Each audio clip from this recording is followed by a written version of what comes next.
One of the ways to help people get asthma under better control is to be sure that they have a plan and can make it work in their own lives. You will be watching a scene between Rosa and her health educator that models a technique called Teachback that can be very useful. It is a communication style that may feel awkward at first and needs practice, but can really help you figure out both if the client is understanding your teaching and instructions, and very importantly, if you are understanding the client's concerns and questions. This scene takes place when Rosa stops in to see the health educator at her neighborhood health center. You will notice that the health educator starts by asking Rosa to explain what she already understands about giving Tony his asthma medicine. Then the health educator adds new information and repeatedly checks in with Rosa to be sure she is understanding. Lastly, she asks Rosa to explain in her own words and demonstrate what she will do when she leaves the health center. This is the heart of the Teachback process. Hi Rosa, how are you? Hi Barbina, how are you? I'm doing good. How are things going? I had an appointment today at the clinic, but before going home I wanted to stop by and see you and show you how I'm giving Tony his controlled medicine with a pink pump. I just wanted to make sure that I'm doing it correctly. And I was gonna bring Tony today with me, but he's in school. Oh, don't worry about it. You can probably bring him the next time that you're in the clinic.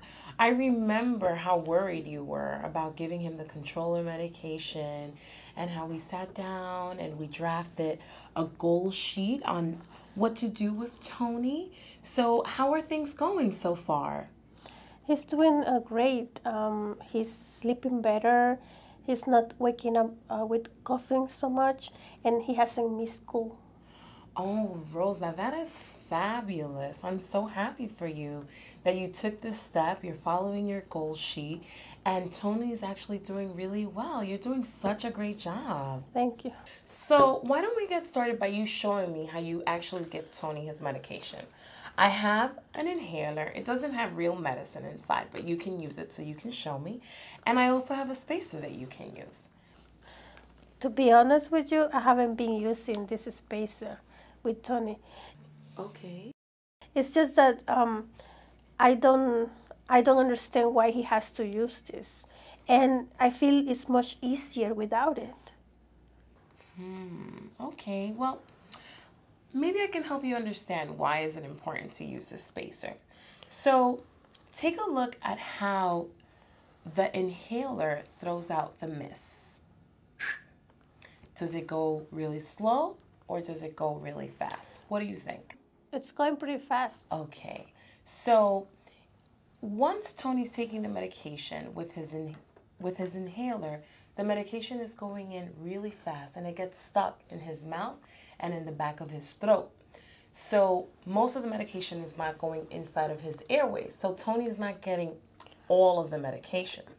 Now, with time, the inhaled corticosteroids actually build up in the back of his mouth and throat and can cause a thrush infection. So it's really important that after you give him the medication, you rinse out his mouth with water. Now, the spacer, what it actually does, it holds the medication for Tony. So when he's taking it in, it's going in slowly and it reaches his airways, so he's getting more of the medication. Okay? Wow, I didn't know that. Well, I guess I can try harder with the spacer. But let me ask you something. Does he need to take the spacer to school? Because I don't think he liked that. Well, not necessarily. You can actually give him the medication in the morning before he goes to school, and then in the evening when he returns. Okay. Okay? So let's go over on how to use the inhaler with the spacer. I want to make sure that you're confident on using it, okay? So the first thing that you're going to do is that you're going to remove the cap from the inhaler and you're going to remove the cap from the spacer. You're going to make sure that nothing is obstructing the mouthpieces so he can get the medication. Afterwards, you're going to shake it a few times, maybe 4 or 5. You're going to place the mouthpiece of the inhaler inside of the opening of the spacer. Then afterwards, you're going to have Tony stand up straight so his lungs are fully expanded. You're going to have him take a few deep breaths in and out before placing the spacer in his mouth. You're going to place the spacer in between his teeth above his tongue, and you're going to make sure that his lips are wrapping around the mouthpiece. After that's done, you're going to press down on the canister, and you're going to have him take a slow, deep breath in. He's going to remove the spacer out of his mouth, make sure that his lips are shut, and you're going to have him count for 10 seconds while he's holding in the medication. Then he can exhale, and then you can wait 60 seconds and repeat the process again. Okay? Okay. So how does it seem to you, Rosa? Okay, I guess. So just so I can make sure that I taught you correctly, do you mind showing me how you would show Tony? Well, first, I need to remove the caps of both the spacer and the inhaler. And then I want to make sure that the inhaler is clean, that nothing is obstructing the medicine, and also I need to check the spacer too. Then after that, I need to shake the inhaler like 5 times.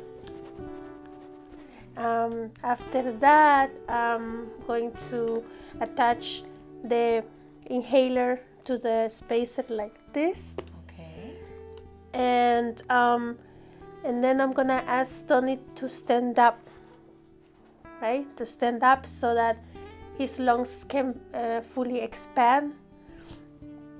And I'm going to place the mouthpiece of the spacer inside Tony's mouth, between the teeth and above his tongue.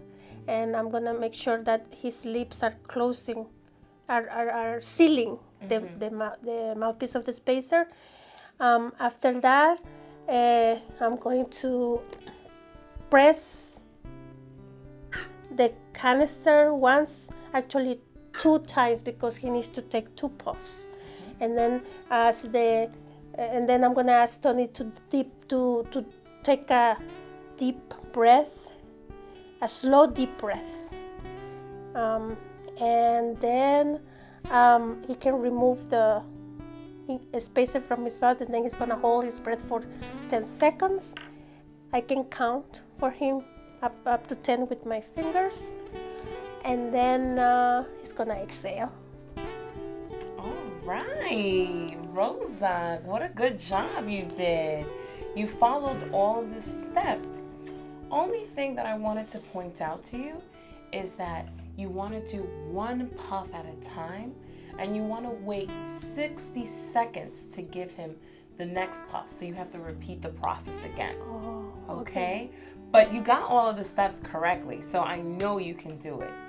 Good luck with everything, Rosa, and make sure that you give him his controller medication every day to keep him healthy and out of the ER. And if he starts having symptoms, make sure that you use the quick relief medication. If you have any questions, you can give me a call, or you're always welcome to stop by at any time. Thank you. You've been such a big help, and I guess I'll see you soon.